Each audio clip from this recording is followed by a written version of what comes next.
Tinubu has brought problems to this country. Tinubu has brought evil to this country. He knows nothing about governance. He knows nothing about leadership. All he knows is to borrow and share the money to the few and impoverish the masses. And you are here telling us that the healing of Nigeria, somebody called you that my leg broke. The next thing you do, you broke the second leg. And you are telling me that I should have patience. When you have broke the two legs, even the hand, you have broke it. And somebody is telling that you should continue. It's only a fool that will allow Tinubu to continue second term. If Tinubu first term can be like this, hey, let me say we'll go enter hellfire next year. And I tell the truth. So Tinubu will win this? God forbid. He never won the first one. But the only thing is that we didn't defend our vote. He never won an election. Tinubu does not have 5% of Nigerians. That's the truth. He never won the first one. But this time around, we are going to defend our vote. And anybody in INEC that think that he will come here and tell us, especially those coppers, that they didn't give you something to upload our result, we are going to... That Mr. P2B is somebody that the government of the day does not want to be on the ballot. They want to scare me off. All right. Welcome, sir. Yeah. Which is mine. Peter Obi has gotten the NDC presidential nomination form, and he has emerged as the only candidate to has gotten that form. What is your opinion to this? For me, it's a win-win for the people. It's also a win-win for democracy, because majority of us have been yearning for a credible and accountable candidate in which we look up to, in which that would come out and shape the dynamics of Nigerian politics. And Peter Obi are proven to be such a candidate, because time ab initio, there have been no death of Peter Obi. Even the ruling party today cannot come out and attest that when Peter Obi was the governor of Anambra State, he embezzled. Rather, what they use against him is that Peter Obi saved the state money. Peter Obi invested in the state's resources, in which Peter Obi would have using that to build infrastructure. But Peter Obi has come out to clarify that for him to have invested that money, the state too can transact business as well, so as to make profits, and it will benefit the happy indigene of the state. We've seen that even while Peter Obi left office till date, EFCC has never for one day indicted him or even the ICPC has not alleged that Peter Obi, why awarding contract, Peter Obi inflated the contract up to today. ICC has never, EFCC has gone through all the records of Peter Obi, and yet nothing is being found. We've seen their own candidates, where their own candidate as he was invited, even while he was a sitting governor in this state. So these are the antecedents that some of us are yearning and pushing for the emergence of Peter Obi. And we've seen that the Nigerian political system has changed. It is not about I am from a particular tribe. It's about competency. It's about service to the people. It is about coming to showcase what you can do. We've seen them. We've seen what they have done in these 4 years. It has been agony, pain, hardship, unemployment. Insecurity has been the top notch of the day. Yes, just yesterday, a primary school teacher was spied. He was beheaded in Oyo State, and the commander-in-chief of the armed force has jet out of the country on a 7 days working visit to do what in France, when the country is bleeding. And Peter Obi did not say he is coming to put an end. He said he will tackle the major issues, which is insecurity, to curb unemployment, and to also curb inflation. These are the 3 cardinal points in which Peter Obi is campaigning. All right, you talk about Peter Obi coming to tackle the insecurity and the major issues. But people have raised a concern that, for instance, when he was in NDC, why couldn't he also wait to tackle some of the issues there? Because it when seems when he was in ADC, okay, I beg your pardon, ADC, that he, before he even got to ADC, he left Labour Party, PRP, and all of those things. So some people are alleging and people are saying that why can't he wait in ADC if he cannot fix just some issues that just a party is facing? How then do you trust him with a broader issue of Nigeria? What do you have to say? I will give you some instances. Even the current president, he was one of the members of AD. He left AD. He formed his own party, AC. After he left AC, he formed ACN. And now, by the special grace of God, in 2015, they all formed APC. And today, so why didn't the president wait then to face the crisis in his own party? Now, the Peter Obi saga or scenario is quite different in the sense that Labour Party was hijacked by some individuals, that APC is using them to scuttle the Labour Party. We all saw it. See, it got to a point there was different court in judgment just in the case of one particular party. And who was Akpata? Who is he working for?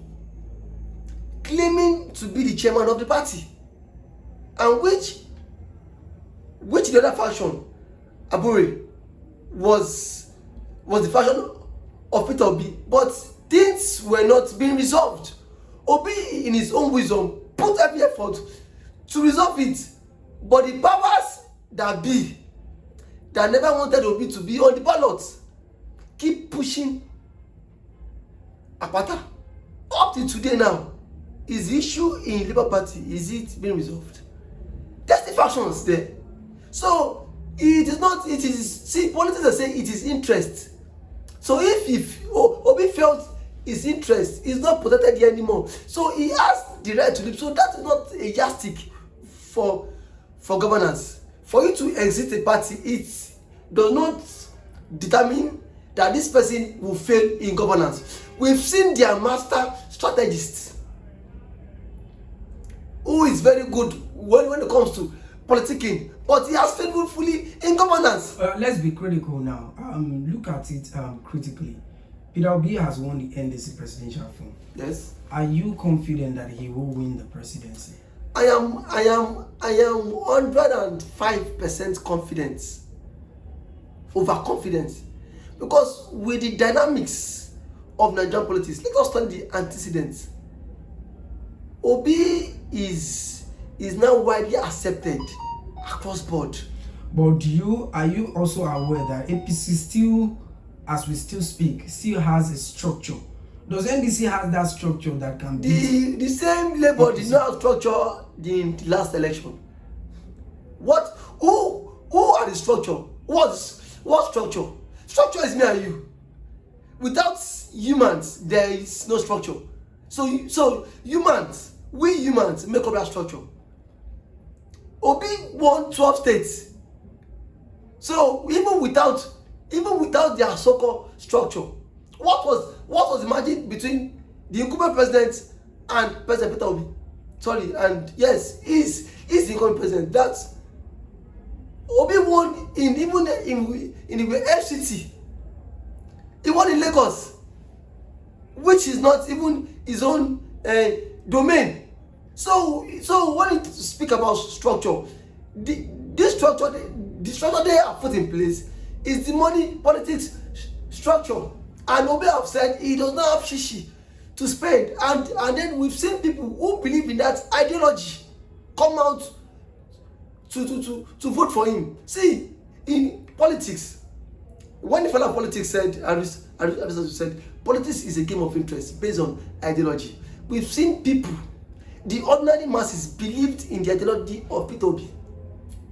It is only those who are selfish, who are only after the bag of rice, the salt, that would always queue and vote for their own for the money bag politics. But Peter Obi now today is widely accepted across board, across all the nooks and crannies of the country. A man who is eloquent, a man who is intelligent, a man who is ready to serve. I was talking to a man some days, and the man tagged Obi as a boy. I said a boy that was a governor of a state.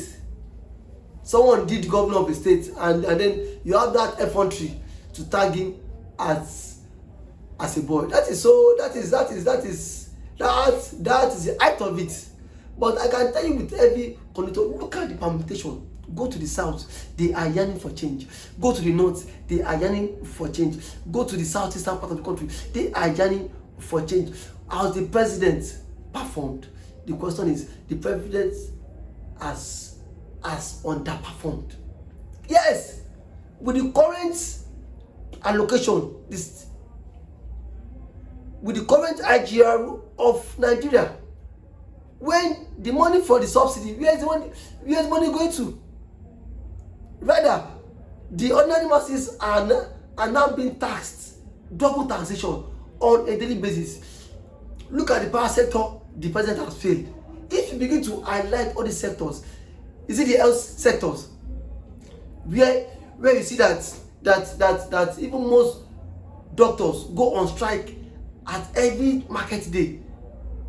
Every market day, doctors go on strike. Doctors are now underpaid. All right, so let's give this interview a roundup. Talk about Peter Obi.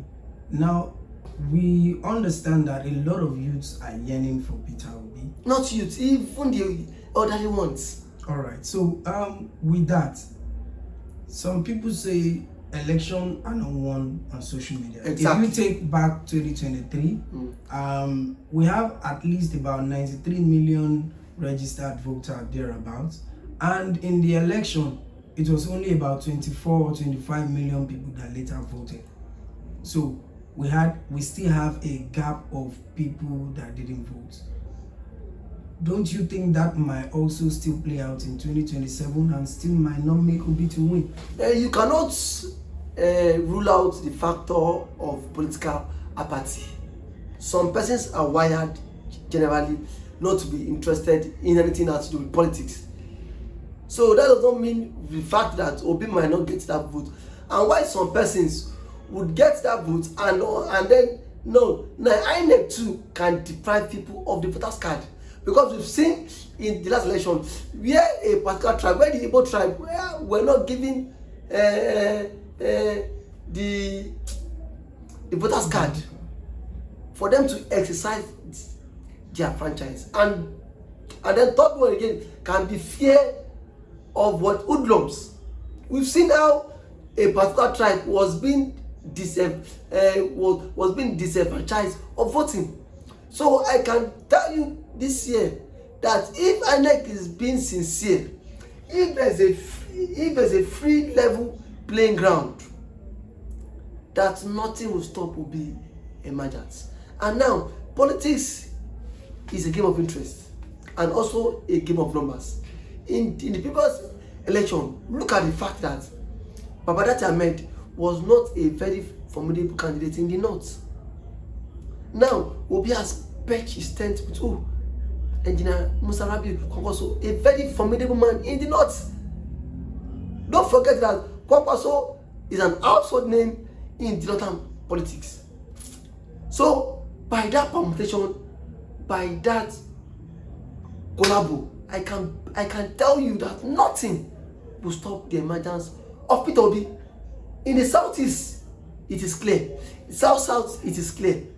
Where Obi is now, where the work now will be done is in the north. If Obi is accepted in the north, then like I can beat you by 12 p.m. Bola Ahmed Tinubu is off the villa. 12 p.m. See, it's not about money anymore. But people say the INEC, the soldiers, the personnel are on the side of Bola Ahmed Tinubu. Who are the personnel? Who is the INEC? Is the INEC? Is the INEC? Are they much? Are they the one that will cast the votes? We will determine where we are heading to. The INEC can only rig when there is a low turnout. But when you have massive turnout, why can't they rig in 2023? Why didn't they rig Lagos election? Because the people came out en masse to cast their votes. The INEC can only rig election where there's a low turnout, where there's low percentage of people coming out to vote. But when you have massive people, INEC cannot rig. And then now this brings me back to the issue of encouraging people to please come out and cast their votes. A new Nigeria is possible. A new Nigeria can be okay with Obi Kwankwaso. We've seen it. If Tinubu has not become president, then you can tell me, then you can convince me that Tinubu would make Nigeria better. But today we've seen it. We've seen how corruption is being going on a daily basis. How workers in the federal civil service are being owed salary. A friend of mine that works in Abuja, a federal civil servant, was telling me how the government does not pay them salary. We've seen how insecurity is top notch of the day, and the president does not care. The president does not care. He does not care. All what he does is every now and then for him to loot the money.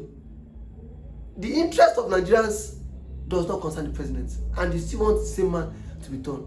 It is impossible. So finally, what would you advise Nigerians to do come 2027?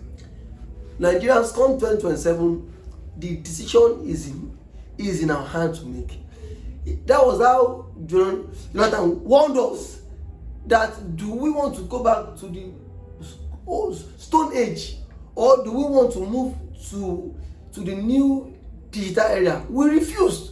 Rather, Buhari brought us back to the Stone Age for us to have progress, stability in Nigeria. Obi Kwankwaso, okay, is the solution. I am not saying Obi will come and within 4 years make Nigeria El Dorado, but he has promised to fix insecurity. He has promised to curb the high rising of unemployment, and he has promised to tackle this issue of PMS. Look at the amount of money for this issue of PMS. This subsidy, where is the money going to? That is what Obi has promised to address. And if he does not fix that, I will come out and campaign against him. I am not a one-way person. That because one leader, I campaign for him, and yet he has not fixed that particular thing he promised to do, and I will not continue in that shenanigan. I cannot. Thank you for me.